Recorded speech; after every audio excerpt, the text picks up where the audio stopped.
क्या खूबसूरत नज़ारा है।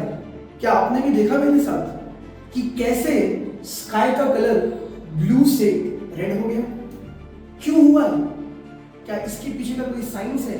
तो चलिए हम इसे एक्सप्लोर करते हैं। तो जैसा कि हम जानते हैं कि इस साइंस को समझने के लिए तीन इंपॉर्टेंट कंपोनेंट्स की जरूरत है। सबसे पहला है हमारा सन, दूसरा है हमारा अर्थ और तीसरा है हमारा ह्यूमन आई।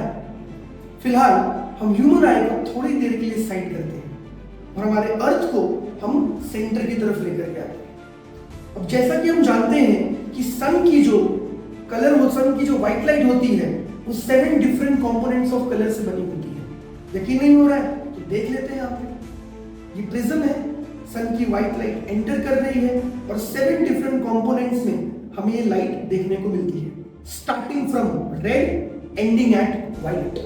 अब जो रेड लाइट है सन की, उसका वेवलेंथ लॉन्गेस्ट होता है और धीरे धीरे जैसे ही हम नीचे की तरफ जाते हैं वेवलेंथ डिक्रीज होता जाता है और शॉर्टेस्ट वेवलेंथ वायलेट लाइट की होती है।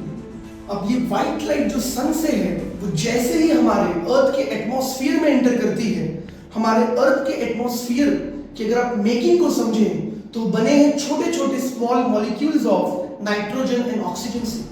जैसे ही ये व्हाइट लाइट एंटर करती है, ये नाइट्रोजन और ऑक्सीजन की स्मॉल मॉलिक्यूल्स ऑब्स्टेकल के जैसे काम करते हैं जो व्हाइट लाइट को स्कैटर करने के लिए हेल्प करते हैं। तो जैसे ही हमारी व्हाइट लाइट एंटर करती है अर्थ के एटमॉस्फेयर में, वो स्कैटर होना शुरू होती है।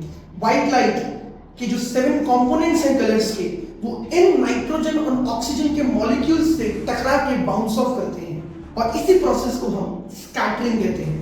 तो जैसा कि हम देख सकते हैं, वायलेट, इंडिगो एंड ब्लू, ये 3 लाइट ऐसे हैं जिनकी वेवलेंथ शॉर्टेस्ट है, इसलिए सबसे ज्यादा स्कैटरिंग कहीं ना कहीं इन तीनों लाइट की होती है। जहां तक कि रेड, ऑरेंज और येलो की हम बात करें तो इनकी वेवलेंथ लॉन्गेस्ट होती है, इसलिए इन्हें सबसे कम स्कैटरिंग को फेस करना पड़ता है। जैसे ही व्हाइट लाइट हमारे एटमॉस्फेयर में एंटर करती है, हमारा एटमॉस्फेयर का थिकनेस परफेक्टली डिजाइन है, जिसके कारण ये व्हाइट लाइट जो है, जो 7 कंपोनेंट्स में डिवाइड हो चुकी है, ये स्कैटर अवे ना करके परफेक्टली ह्यूमन आई को रीच करती है।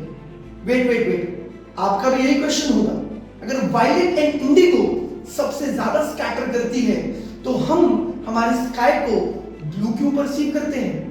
So during the sunset, the sun is lower in the sky. तो इस रीजन से सन और अर्थ के बीच में जो डिस्टेंस है वो बढ़ जाता है, क्योंकि वायलेट, इंडिगो एंड ब्लू इनकी वेवलेंथ शॉर्टेस्ट होती है, वो अर्थ तक पहुंच नहीं पाती। और इसके अलावा जो बच गई है लाइट्स, वो कौन सी है? Red, yellow and orange. इनकी वेवलेंथ सबसे ज्यादा होती है और ये लीस्ट स्कैटर करती है। इसीलिए during sunset longest wavelength of light which scatters the least reaches the human आई, और इसी के कारण ड्यूरिंग सनराइज एंड सनसेट हम परसीव करते हैं रेड एंड ऑरेंज कलर को। चलिए अब लास्ट कंपोनेंट की बात करेंगे जो कि हमारा ह्यूमन आई। तो जैसा कि हम जानते हैं, हमारा ह्यूमन आई बना है कुछ स्पेशलाइज्ड सेल से, जिन्हें हम कोन सेल्स कहते हैं। Cone cells are specialized cells for perception of colours. Colours को ह्यूमन आई में परसीव करने के लिए ये स्पेशल सेल्स बने होते हैं।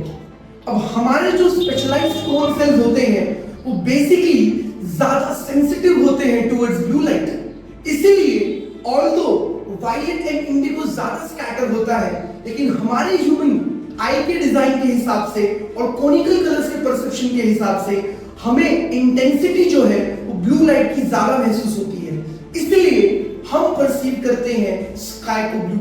चलिए अब इसी के साथ हमारे सारे कंपोनेंट्स के आंसर्स में मिल चुके हैं। अभी हम इसको कंप्लीटली यहाँ पे समराइज करने की कोशिश करते हैं। जैसा कि हम जानते हैं कि व्हाइट लाइट सन से ट्रैवल